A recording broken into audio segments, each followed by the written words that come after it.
Foi revelado o plano de Lula para caçar o Flávio Bolsonaro, tudo a fim de proteger Alexandre de Moraes e Dias Toffoli. Hoje nós vamos reagir a esse vídeo do Dr. Deltan Dallagnol, que fala, sobre um plano do Lula para caçar Flávio Bolsonaro. E hoje o que está em jogo não é apenas uma CPI, é o controle político do Senado, é o peso da caneta contra o voto. E eu vou te mostrar como esse jogo funciona, sem teoria, sem fantasia, somente análise política. E respira fundo, porque o clima vai esquentar. Vamos lá. Porque a CPI do crime organizado vai votar requerimentos da oposição feitos para convocar Alexandre de Moraes, Dias Toffoli, os irmãos do Toffoli, Viviane e Barsi de Moraes, todos para deporem diante do Brasil sobre as maracutaias em que eles estão suspeitos de serem envolvidos no caso do Master. Na prática, o que existe aqui é uma disputa dentro da CPI. E a CPI é um instrumento político e não um tribunal. E o que está acontecendo aqui, pelo que ele está falando, é uma guerra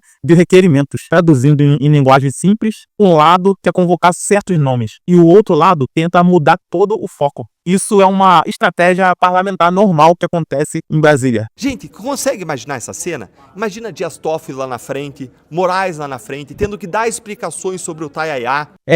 Tem um ponto sensível aqui, porque convocar ministro do STF para uma CPI sempre gera uma tensão institucional, porque existe o princípio da separação dos poderes, ou seja, o Senado ele fiscaliza e o Supremo ele julga. E quando o governo tenta puxar o outro para o palco, o clima fica muito pesado. Não é impossível, é raro, mas gera crise. Gente, consegue imaginar essa cena? Imagina Dias Toffoli lá na frente, Moraes lá na frente, tendo que dar explicações sobre o Taiaiá, sobre aquele contrato de 129 milhões de reais da Viviane Barsi Moraes com o Master.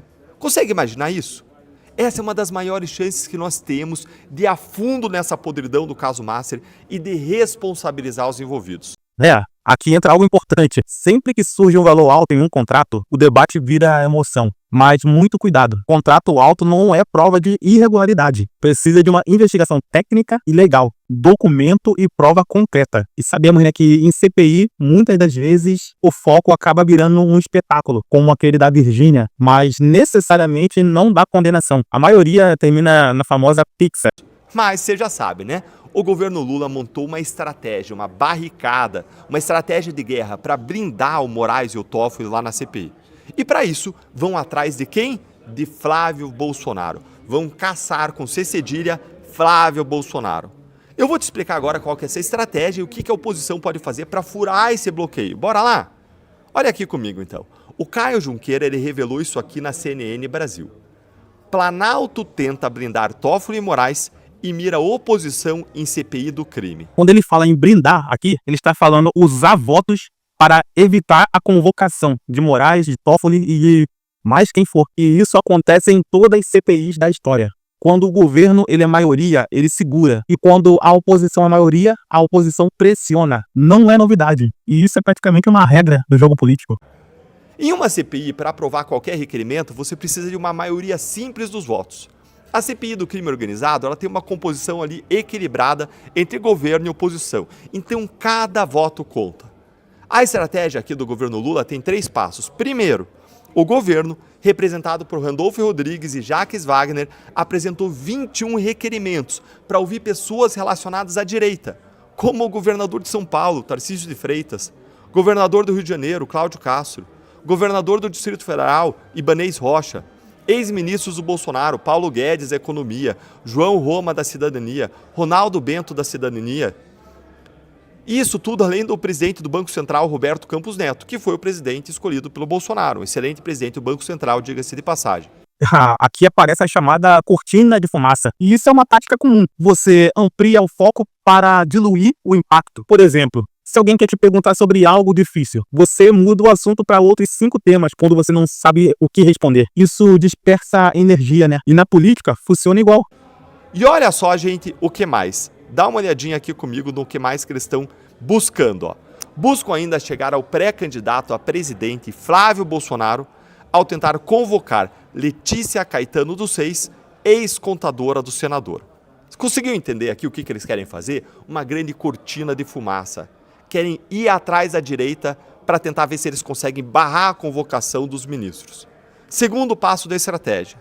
Quando a oposição votar contra esses requerimentos do governo, a base governista vai usar isso como justificativa para votar contra os requerimentos da oposição que convocam Moraes e Toffoli. Aqui nós temos uma estratégia de trava política. E ela funciona assim: se você rejeitar os meus, eu vou rejeitar os seus. É um jogo de pressão, não é jurídico, é matemático. E quem tiver a maioria simples, vence. Você entendeu a jogada? Em terceiro lugar, como o governo comanda a pauta da CPI, já que o presidente é o senador Fabiano Contarato, do PT, eles vão dar prioridade total aos requerimentos dos governistas em vez de dar prioridade para os requerimentos da oposição. Esse é um ponto que poucos prestam atenção, porque quem controla a pauta controla o ritmo. Não basta ter um excelente time, você precisa controlar o tempo, controlar o jogo, dar passe para trás quando você está vencendo, rolar a bola para lá e para cá. E no Senado é igual, é a mesma coisa. E agora vem a parte importante. O que a oposição pode fazer diante disso, hein?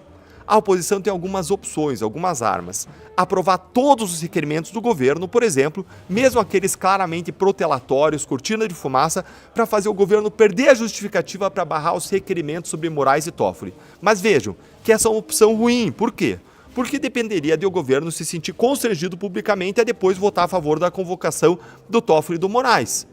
E não dá para a gente apostar tão alto assim com o governo Lula, porque eles são literalmente sem vergonha na cara. A segunda opção é a oposição negociar e fazer um acordo político ali com o governo, em que a oposição aprova alguns requerimentos deles, do governo, em troca da aprovação de alguns requerimentos da oposição. Mas, gente, essa também não vai dar certo, porque a missão número 1 do governo é blindar Toffoli e Moraes. E aí vem a terceira opção, que eu acho que é melhor, que é contar com os votos dos senadores independentes para aprovar os requerimentos e impor uma derrota ao governo.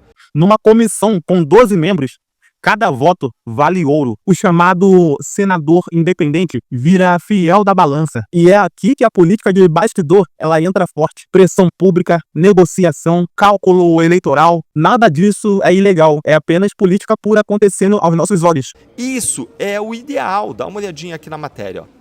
Mesmo com a articulação do governo nessa segunda, a oposição aposta que conseguiria aprovar os requerimentos contra Toffoli e Moraes. A comissão conta com 12 integrantes, sendo 5 da oposição. O sexto voto que levaria à aprovação seria do senador independente Alessandro Vieira, do MDB de Sergipe. O presidente da CPI, porém, só vota em caso de empate. Gente, amanhã o dia vai ser quentíssimo para Brasília, vai pegar fogo. Conta aí para mim nos comentários. Você acha que a oposição deve aprovar todos os requerimentos do governo para forçar a convocação do Moraes e do Toffoli? Ou você concorda comigo que o caminho é buscar aí um senador, alguém independente, e essa é a nossa grande chance? Se inscreve no canal. Agora, tem um ponto fundamental que a gente precisa se atentar. Essa disputa não é sobre convocação de ministro, é sobre 2026. E o Senado será decisivo para isso. Indicação ao STF, processo de impeachment, nós temos as CPIs em andamento, CPIs futuras, reformas institucionais, e quem dominar o Senado domina boa parte do jogo institucional. Agora eu quero sua opinião. Você acha que a oposição ela deve confrontar o governo Lula? Se você quer entender o jogo de poder em Brasília de forma clara, simples, sem fantasia, inscreva-se no canal, clica no sininho, curte o vídeo, compartilha com alguém que goste de política, porque aqui a gente analisa a estratégia, não fazemos torcida cega. E como o doutor Dallagnol já disse, amanhã o clima vai esquentar. Então fica ligado para não perder nenhum vídeo. Um grande abraço e até a próxima.